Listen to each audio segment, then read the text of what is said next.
I believe God needs the church, particularly in this city and in this area, to create an oasis, to let people know there's hope.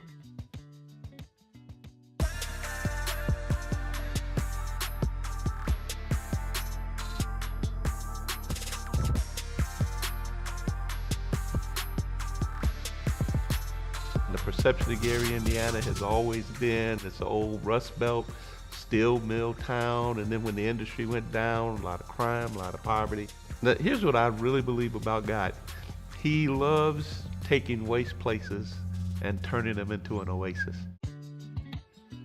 And the reason the adversity comes is to keep you from looking up for the next greater thing.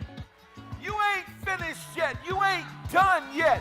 You ain't reached what God has prepared for you. Your eyes haven't seen. Your ears haven't heard. Neither has it entered into your heart what God has in store for you. There are higher, greater. So we have a vision that every individual fulfill their purpose. Our vision is that every member would own their own home. Every member would own their own car. Every member would be employed or have a business. And we've done some things in this ministry towards that. We believe it's the heart of God for his people to prosper. You know, and I know there's a stigma attached to the word prosper in church, but it really is the gospel. It really is what Jesus was about.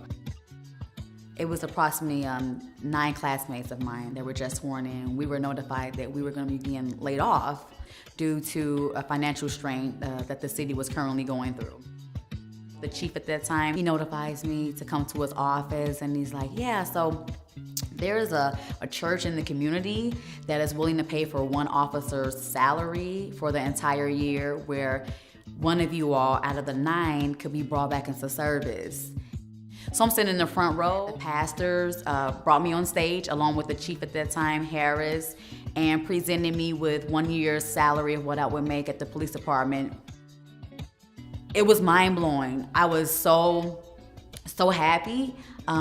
This was like really new to me. You know, I really didn't know that there were churches out there that would be willing to, number one, notice that there was some type of, problem within the community, and then like step in and do something about it. I brought my mom and my aunt. My life has just really changed in that my faith walk with Christ and just really wanting to be more on fire for God and spending more time with God, and just the different revelations that Pastor Cedric and Pastor Joyce teaches. Ain't no devil staying where I'm staying. The devil can't stay where I stay. It's impossible, because I got a greater anointing. Greater is he that is in me than he that is in the world. He can't even come down my street. He got to cross the street. And so we believe in Christian education. We believe it's important. We have a school. We've had as many, close to 400 students. We have daycare that start at 12 months. It's unheard of. They potty train, because a lot of moms have to go to work right away. They can't wait for 2 years. I am Danielle Harris, the principal of Ambassador Christian Academy. And if you're looking for a place that has a structured and disciplined environment where we teach our children about God and putting God first, we teach them to actively practice and live God's word, and then we also ensure that we're addressing the whole child. So it's not just about academics.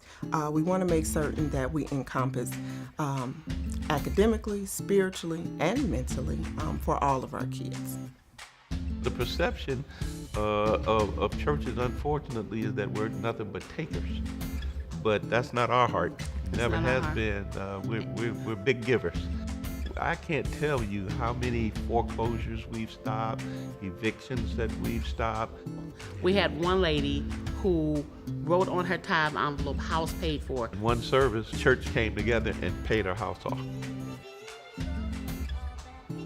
We have 9 homes that we've completely renovated. We pick houses inside the neighborhoods. New roofs, new furnaces, plumbing, appliances, and qualified members who are in financial crisis can live in those homes for up to 2 years rent-free. To stay in a home for 2 years rent-free, pay off our debt. We were able to purchase our own home.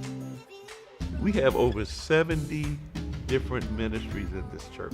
And a ministry just represents, it could be a need, children's church, it could be housing ministry, it could be a praise team. I mean, we have all kinds of ministries.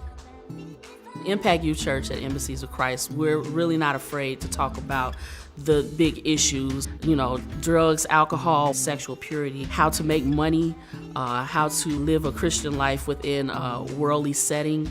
How am I able to be who I am and not apologize for it? We've done plays. We do have a play out called True Love Waits. Each week we did an episode of the play. Left them hanging a little bit with each day and had them coming back out. We just come up with different ways to teach biblical principles that they can take and use in their lives.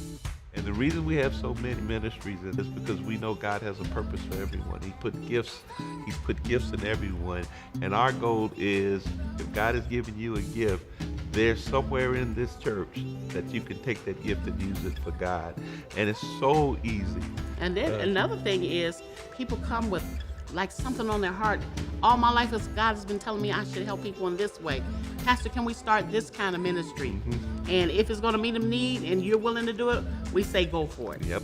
So we bring them on board, and there's another ministry started. Yep.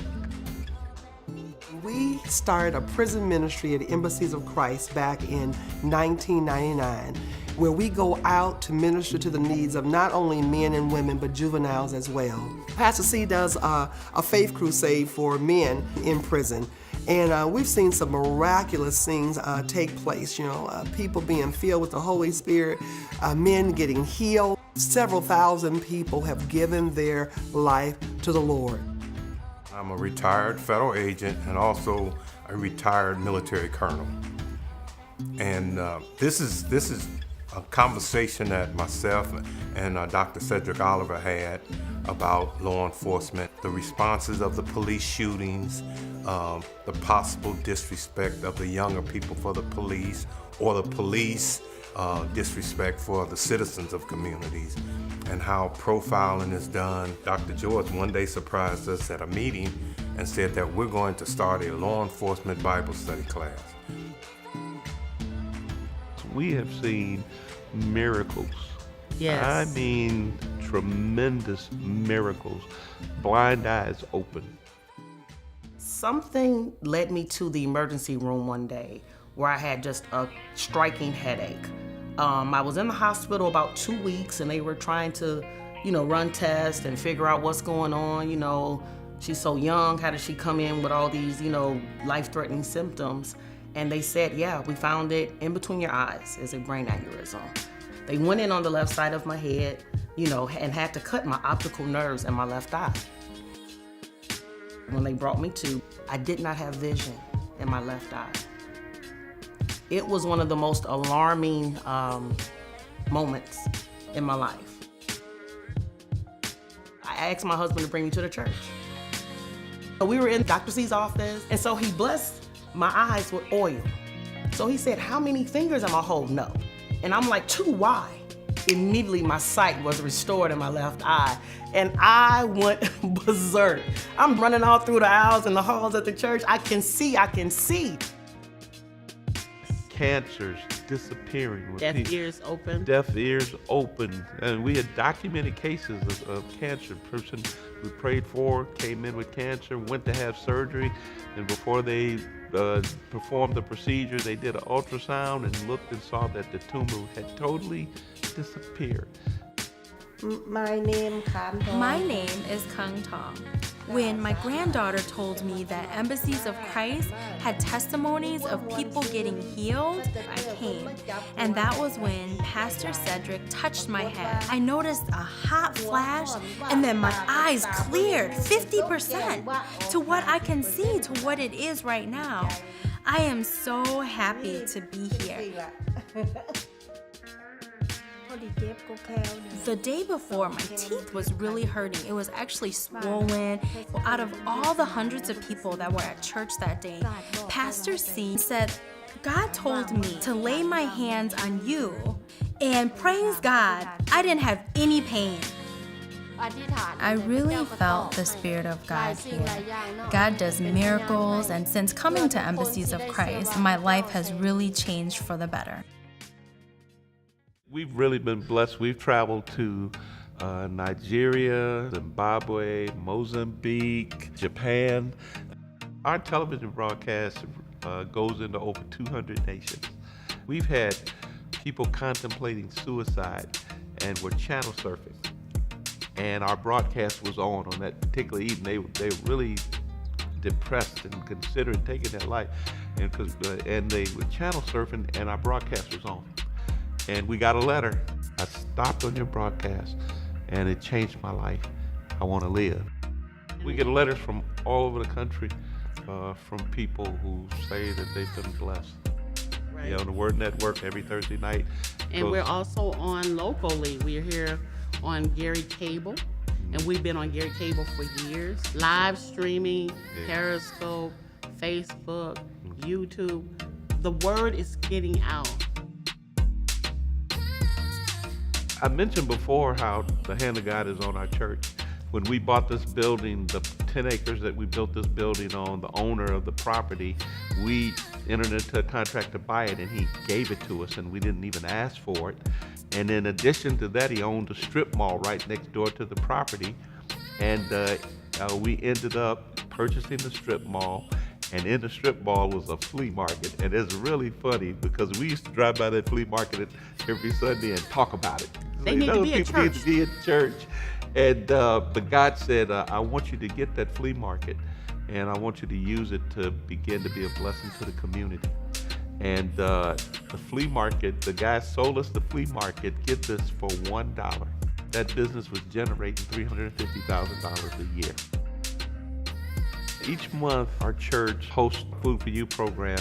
We give a food basket to every family that attends. We've had thousands of people. All of these things that we're talking about are funded through the tithes and offerings of our members. No grants, we don't have any government grants. It's just the people give their tithes and offering, and their tithes and offerings are used to help people in the city and in the community, and it's just been great to be able to be a blessing. We would welcome and love for all of our partners to actively join with us, because things that we were sharing today with you, they can actively become a part of it. Go to the partner area on our website and connect with us. And if you can't be there, but you can be a partner and say, hey, I see what you're doing, let me help you. Then it'll make it easier. And we want to tell our partners, we need you. We can't do it alone. We're going into the sanctuary. It was like a party. Church isn't so bad. I kind of like this vibe.